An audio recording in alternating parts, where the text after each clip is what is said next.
நற்செய்தி வாசகம்.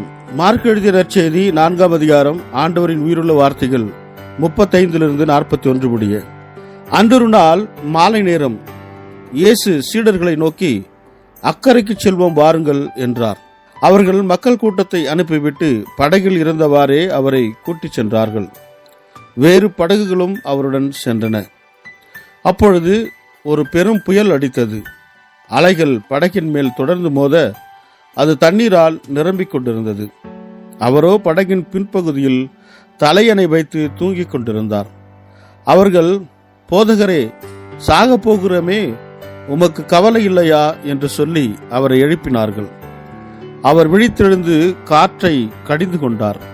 கடலை நோக்கி, இறையாதே, அமைதியாயிரு என்றார். காற்று அடங்கியது, மிகுந்த அமைதி உண்டாயிற்று. பின் அவர் அவர்களை நோக்கி, ஏன் அஞ்சுகிறீர்கள்? உங்களுக்கு இன்னும் நம்பிக்கை இல்லையா என்று கேட்டார். அவர்கள் பேரச்சம் கொண்டு, காற்றும் கடலும் இவருக்கு கீழ்ப்படுகின்றனவே, இவர் யாரோ என்று ஒருவரோடு ஒருவர் பேசிக் கொண்டார்கள்.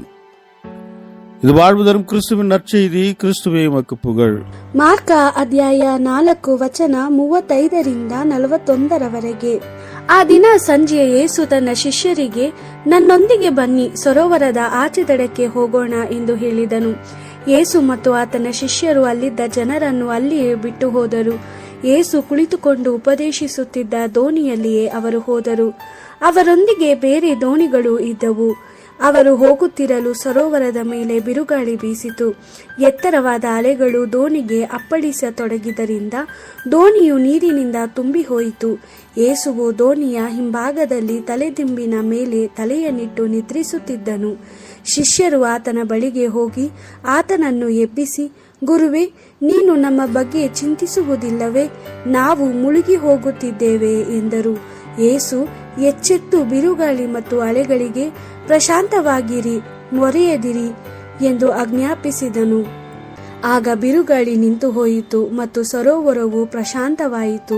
ಯೇಸು ತನ್ನ ಶಿಷ್ಯರಿಗೆ, ನೀವೇಕೆ ಹೆದರುತ್ತೀರಿ? ನಿಮ್ಮಲ್ಲಿ ಇನ್ನೂ ನಂಬಿಕೆ ಇಲ್ಲವೇ ಎಂದು ಕೇಳಿದನು. ಶಿಷ್ಯರು ಬಹಳ ಭಯಪಟ್ಟು, ಈತನು ಯಾರಿರಬಹುದು? ಗಾಳಿ ಮತ್ತು ನೀರು ಸಹ ಈತನ ಮಾತನ್ನು ಕೇಳುತ್ತವೆಯಲ್ಲ ಎಂದು ತಮ್ಮೊಳಗೆ ಮಾತಾಡಿಕೊಂಡರು. ದೇವರ ವಾಕ್ಯವಿದು. ದೇವರಿಗೆ ಕೃತಜ್ಞತೆ ಸಲ್ಲಲಿ. Gospel according to Mark chapter 4 verse 35-41. On the evening of that same day, Jesus said to his disciples, "Let us go across to the other side of the lake." So they left the crowd. The disciples got into the boat in which Jesus was already sitting, and they took him with them. Other boats were there too.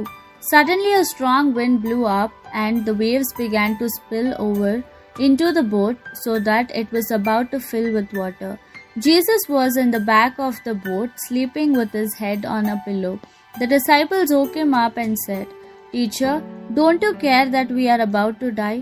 Jesus stood up and commanded the wind, "Be quiet." And he said to the waves, "Be still."